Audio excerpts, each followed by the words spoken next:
evening, everyone. We're delighted to begin a fortnightly webinar series at Great Place to Work India, where we will bring to you the most enthralling discussions on building and sustaining a great place to work for all. I'm Srimoy, and I'm a part of the team at Great Place to Work India. Great Place to Work, as some of you may already know, is the global authority on workplace culture. Since 1992, we've surveyed more than 100 million employees worldwide and used those deep insights to define what makes a great workplace. And we found that's trust. The Institute serves businesses, nonprofits, and government agencies in more than 60 countries and has conducted pioneering research on the characteristics of great workplaces for over 3 decades. In India, we partner with more than 1,100 organizations annually across over 22 industries to help them build high trust, high performance cultures designed to deliver sustained business results. Hundreds of CEOs and CXOs from India Inc. are a part of the Great Place community that is committed to the vision of making India a great place to work for all.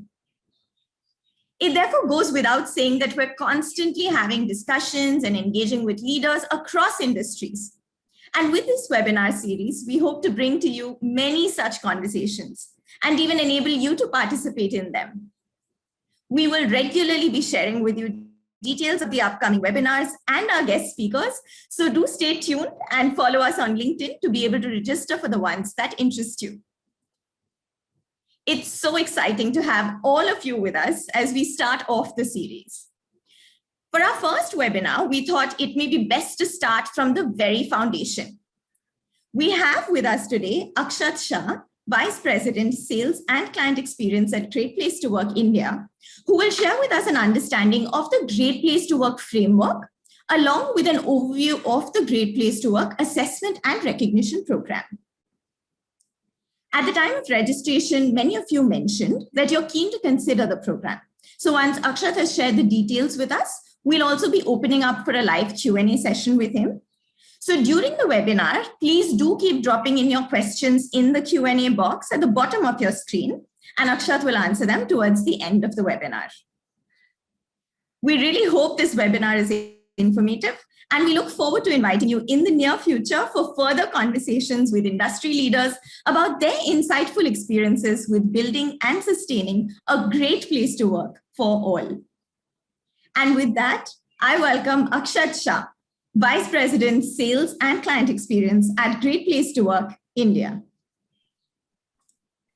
Thank you, Srimoy. And once again, good evening, everybody. It's such a pleasure to be here, and I'm so glad that I get the opportunity to kickstart our very exciting webinar series. Of course, like Srimoy mentioned, the best thing to do is start from our foundation. So what I'm going to aim to do over the next half an hour or so is shed some light on why is it that organizations continue to partner with us, not just in India, but globally, and also touch upon what is the methodology and framework that we follow. And we'll be happy to take some questions towards the end. So do click on the Q&A button on your screens and keep feeding those questions into us. In case we're not able to answer all of them, we'll of course be sure to write into you later with our responses, and of course facilitate any conversation that may be needed. So let's get started with what we have in store for today. So I think there are 3 fundamental questions we will try and answer in the time that we have today. The first is really, why is it that organizations work with us, and why is it that you should also look at partnering with us, and what are some of the benefits and outcomes that the organizations have been able to experience. The second question that we will aim to answer is what is the methodology that we follow, and really how is it that we assess organizations on whether they're a great place to work or not. And finally, we will give an overview of the process and some of the key steps involved because, many of you in your questions also mentioned you'd like us to cover that. So first and foremost, we've been doing this in India for the last 14 years now. And given how the last 1.5 years has been, how the entire paradigm has changed, we actually did go back to a lot of our partner organizations to ask them, why is it that they've continued to work with us? And we found some brilliant responses. And I thought that would be the best way for me to actually also share with you on what is it that you can expect as part of this assessment, and what are some of the outcomes that organizations have been able to see. So first and foremost, at the very basic level, organizations get a sense of what is the trust level between the employees and the organization. And like my colleague Srimoy mentioned earlier, trust is the cornerstone of all great workplaces. And what we aim to do also is help organizations build trust within them. So our framework helps you get a sense of where we are on this lens, and of course, how do we sustain what's working well and how do we move forward. In the last 1 year, overwhelmingly, we heard a lot of leaders say that this has actually been the best time for us to conduct this assessment because it reinforces our commitment to our employees, that even in the times of crisis, we are actually focused on working on the feedback of employees and improving our culture. So that's the second reason we've seen a lot of organizations continue to do this, because it also sends the right message to our people that as leaders and as managers, we are people-centric and our focus is on our people. Because of the sheer volume of organizations we've been able to work with, I think what's exciting for most of us that have been doing this for a while is to be able to study so many different organizations across industries. And this helps us really understand what is it that's working well, and how is it that organizations fare vis-a-vis some of their talent peers and competitors. So one of the other reasons why organizations do this year in, year out is because we help them understand how they fare vis-a-vis some of these competitors. And these could be organizations that are amongst the best in the country. It could be your own industry, or it could be organizations of the same size and same vintage as well. In addition to this, there are a lot of external benefits or outcomes that organizations have experienced. I think the most obvious one is being able to attract the best quality of talent, because great people want to work for great workplaces. So organizations that have consistently featured amongst the best workplaces have been able to attract very good quality of talent as compared to their peers. And what we've also observed over time is that they're able to retain their key talent much better as compared to other organizations as well. And in addition to that, it has also helped them project their employer brand in a very positive and a credible manner, whether it's by way of social media or careers pages and so on and so forth. But this tends to add a lot of credibility to any organization overall, because not only employees, but even customers want to endorse organizations that are people-centric and work towards their culture.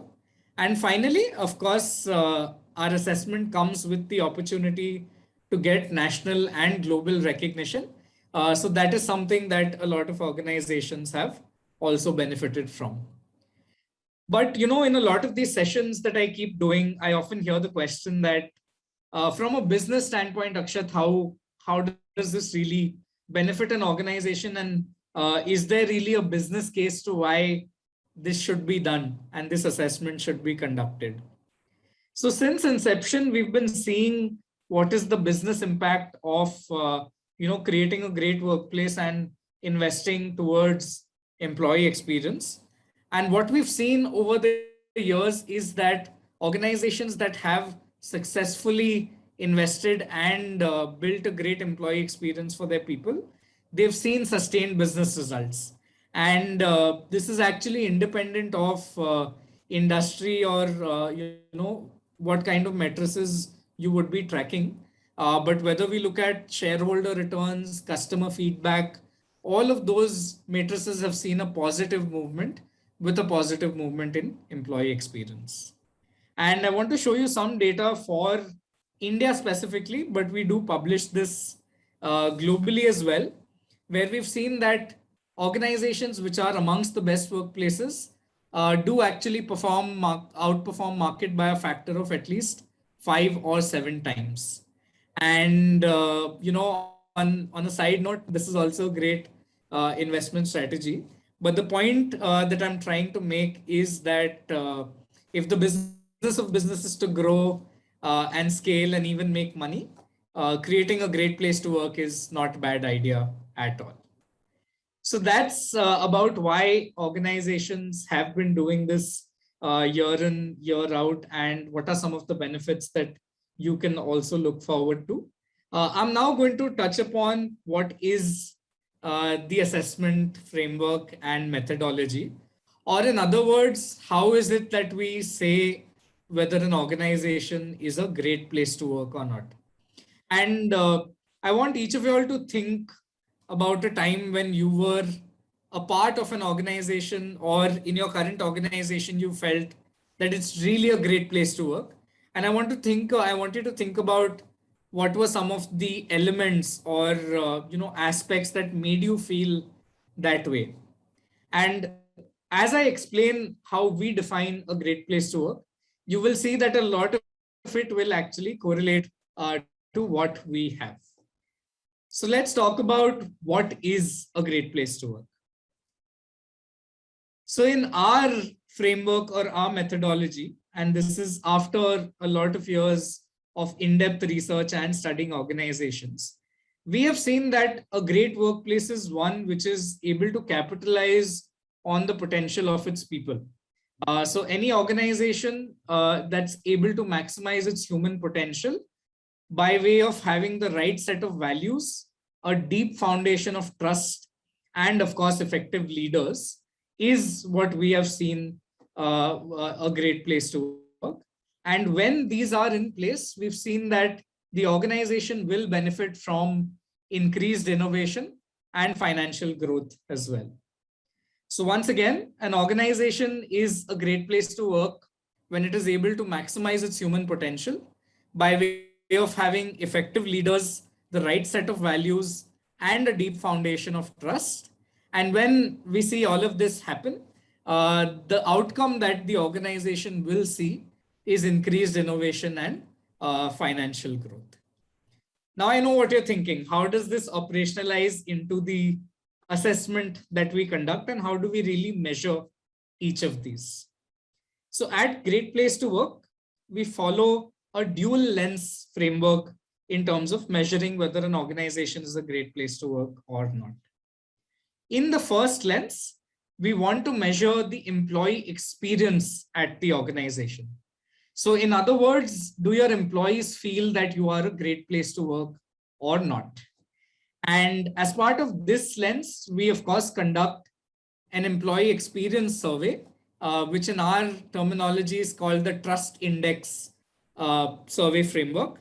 And this is by far one of the most robust frameworks that's been used around the globe because it captures employee experience across the entire life cycle of the employee. So we measure feedback around credibility of management, respect and support for people, fairness at the workplace, pride in the organization, and camaraderie between colleagues and co-workers. So all the questions that we ask in our survey to the employees actually revolve around the 5 dimensions that you see on your screen. And as mentioned earlier, trust is always at the heart of what we do and at the heart of our framework as well. So in the first part of the evaluation, we conduct a survey where the employees give their own feedback and share their experience on each of these parameters. And that is how we evaluate whether from an employee's perspective, the organization is a great place to work or not. The second lens that we look at is what we call the culture audit people practice evaluation. Now, this is essentially a submission that the organization gives to us around all of the people practices, initiatives, and programs that the organization has undertaken around the areas that you see on the right-hand side of your screen. So we'd like to understand what is the quality, maturity, and impact of your people practices. So once the submission is made to us, we have globally certified evaluators who would give a rating on each and every one of the practices. And this will really help us understand whether from a foundation and from a practices standpoint, is an organization in the right journey towards being a great place to work. So as I mentioned, on one hand, we want to see what is the strength of the people practices. And through the survey, we want to know what is the effectiveness of the practices and do the employees think that they're part of a great place to work or not. And this is what will really help us understand where any organization stands on a cultural landscape and what's the strategy for them going forward. Because, you know, what we've realized is no two organizations are the same. Every organization has their own approach towards creating a great place to work culture. And what we want to determine is where we are in that journey and accordingly chart out the roadmap for the organization. The other advantage that this dual lens framework gives us is that we can pinpoint and tell you whether we need to focus more on initiatives or we need to focus more on building the awareness and implementation of those initiatives, or maybe even both. So that's about how we measure organizations and how is it that we conduct this assessment. I'm now going to talk about how do we certify organizations and what are the various opportunities for recognition before we close for question and answers. So for any organization to be certified as a great place to work, it needs to meet a criteria of minimum 70% positive responses in the survey that we conduct. And once this is met, the organization can use the certification for a period of 1 year. And we will also, of course, share with you all the collaterals that you can use to showcase this proudly on all of your platforms. Along with this, we will require the organization to give us a short submission, which will be around some facts about the organization structure, which will not be evaluated, but it's of course very, very useful context for us to have while looking at your results and while evaluating your organization. Only once an organization is certified will they be eligible to be a part of our best workplaces rankings and recognition. So many of you may have seen that we do India's best companies to work for or best companies in various industries. So that's exactly what I'm talking about. So once your organization is certified, you will be eligible to be a part of our rankings and various recognitions. And we determine our ranking by assigning 3/4 of the weightage to the employee experience, which is your survey scores, and 1/4 of the weightage to the people practice evaluation or the culture audit in our terminology. Basis this, we come up with the best companies in the country and in every industry. And to show you a snapshot of some of the industries and some of the categories that we publish, that's now visible on my screen. So we not only publish India's best companies to work for at a national level, but we also do it for various industries and sub-industries as well. And we also publish the India's best workplaces for women. And the next issue is actually out later this month. So you can obviously stay tuned for that as well. Finally, before I close for questions, I'm sure a lot of you are wondering what is the process and how do we really conduct it for our organization? So it's a 5-step, fairly simple sort of a process. The first one is to, of course, decide when we want to do the survey and plan the administration along with our team. And at the same time, also prepare your people practices or your culture audit submission to us. Once these two are completed, our audit team will, of course, do their checks and balances. Our analysis team will also come back to you with any observations or findings. And should you make the cut, we will, of course, grant the certification which you can start using for your branding and for your recognition. In addition to that, we will also share with you detailed analysis and insights on how you are fared in the assessment. So that not only will you know how do we sustain what's already working well, but at the same time, we're also able to improve on some of the things that might not be working very well for us. And we also provide support in terms of action planning and other interventions as well. And finally, you can also compete for honors in any of our national rankings or even at the global level, should you be considering doing this engagement across various geographies. So I think that's it from my side. This is my time and what I had to cover today. We have a couple of questions that I can see have come up. So I'll start taking some of them one by one. And in the meantime, of course, if any of you have more questions, feel free to keep putting those in the chat.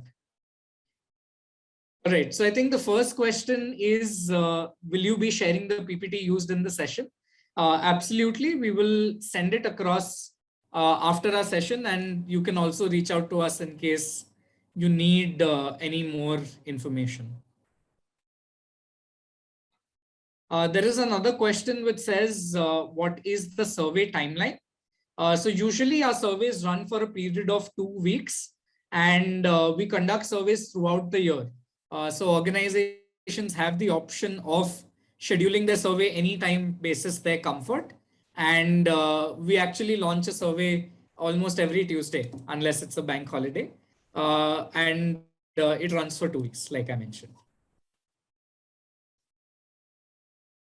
The next question, post 70%, do you have levels? If some brand has gotten 90%, do they get a bigger level of certification than someone who has gotten 80%? So that's a great question. Thank you to whoever has asked that. So our certification is standard. So we don't have levels when it comes to the certification. So an organization getting 70 and 90 will potentially have the same certificate. But what is different is that organizations that do, of course, get a much better score will have higher chances of featuring amongst the best companies in the country and in the industry. And that is only a few because that's an exclusive category and we recognize only a limited number of organizations there. That's the penultimate recognition any organization should want to go for. So to answer it shortly again, we don't have different levels of certification, but should you score higher, then of course the chances of you featuring amongst the best will be much better. All right, we have another question, which is what will be the time frame of the survey? I think that's something I've covered already. Do you cover 100% of the employees? So for organizations that are below 500 in headcount, we cover everybody as a default. For organizations that are above 500 in headcount, as a default, we cover a sample, but depending on the organization's objectives, you have the option of covering everybody or a larger size than what is our prescribed default number. And I think there's a question in terms of what is our service charge as well. So that's something I think we can share along with the presentation after our webinar. But just to clarify, we don't charge anything for the certification and recognition. Our fee structure depends on the reports and insights that you wish to opt for. All right. The next question that we have, what is the pre-work needed to apply for certification? So Again, a great question. Thank you so much for whoever has asked that. So in my view, there's no pre-work as such that's required. We usually recommend organizations to do the process as is without doing too much of, communication or branding around it. We will, of course, have a communication strategy in place, which will help announce the survey and clarify what is the purpose of doing it as well. But as such, there's no pre-work that's needed. Once you start the process, there are a few steps which our team will help you complete. But before that, there's no recommended pre-work from our side. All right. There's another question which says, what happens if we do not get certified? So that's again, I must thank you for asking this, because I'm sure a lot of our attendees do wonder about this as well. So in the event that you don't get certified, we will of course not be revealing anywhere that you have not made it. We only recognize or publicize organizations that have been certified. And our team will also help you understand where the gaps were, so that next time around that you attempt this, you can actually plug those and see a better outcome. So for organizations that don't get certified or don't meet the eligibility criteria, they can actually come back within the span of 6 months and reapply. And like I mentioned, we will be sharing the right set of insights for you to understand where is it that the gap is, and some recommended actions from our side as well.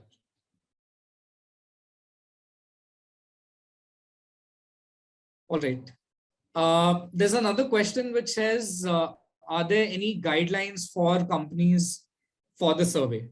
Yes, we do have certain guidelines in place for the survey. Some of the basic ones include that the survey is, of course, completely anonymous and confidential. And, our audit team strongly discourages any amount of influence, either positive or negative, to employees while giving the survey. So those are the strict set of guidelines that are to be followed. And in the event, of course, we notice any discrepancy or any amount of influence, then we do take that into account and take action accordingly. So those are the basic guidelines to keep in mind. Apart from that, it's a voluntary survey.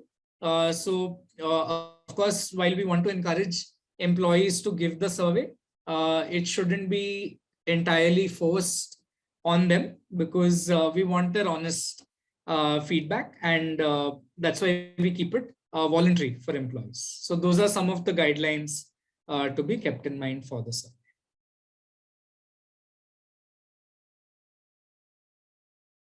So there's a question that says, if an organization gets certified in December 2020, does it get a certificate for 2020 or 2021? So again, great question. Thank you for asking that. So any organization that gets certified, the validity lasts for a period of 1 year. So let's assume you get certified in December 2020. Your certification will last from December 2020 to December 2021. So it's a period of 1 year, and your certificate will actually mention the months in terms of the validity as well. So depending on when you complete your process, from that month on to the next year, same month, is what your certification will be eligible for.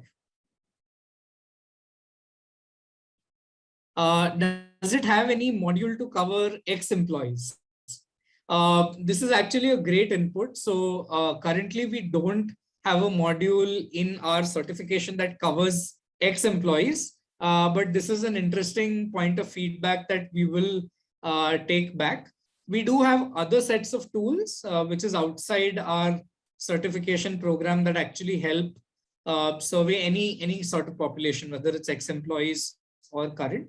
So there we do have scope for doing this, but for the purpose of certification, we don't actually cover ex-employees. I'm going to take probably one or two last questions, and we'll of course, answer the rest individually. So I think there's one question around how is the survey medium? Is it online or offline? And what are the various language options, as that may be a barrier? So the survey is available both online and offline. So for employees that have access to email IDs, we do it online, or else we can do it via SMS, paper-based, or kiosk mode as well.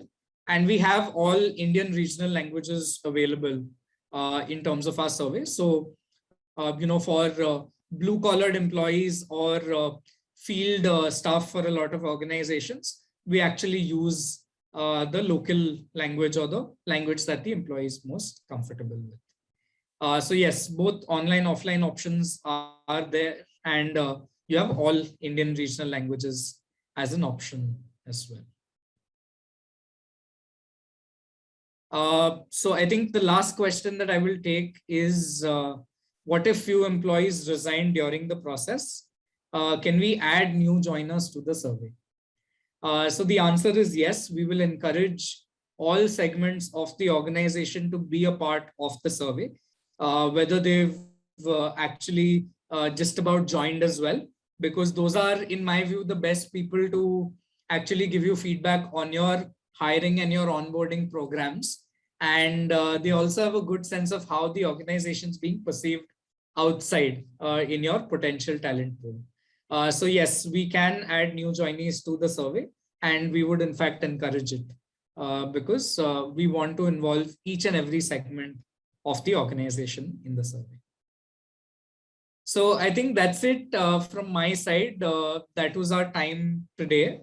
And I must thank all of you for being a part of our first webinar and for all the questions that you have shared. Like I mentioned earlier, we'll do our best to answer each and every one of them. And our team will also be available to facilitate any conversation should you want to consult us or take our advice on some of the initiatives that you have been running internally. And I must also tell you that this is the first of many to come. So every fortnight, we will be actually planning a webinar series like this. We will be inviting guest speakers from across organizations as well. So stay tuned for that. We'll keep you posted. And thank you so much. It's been such a pleasure, and hope all of you have a great rest of the evening. Thank you very much.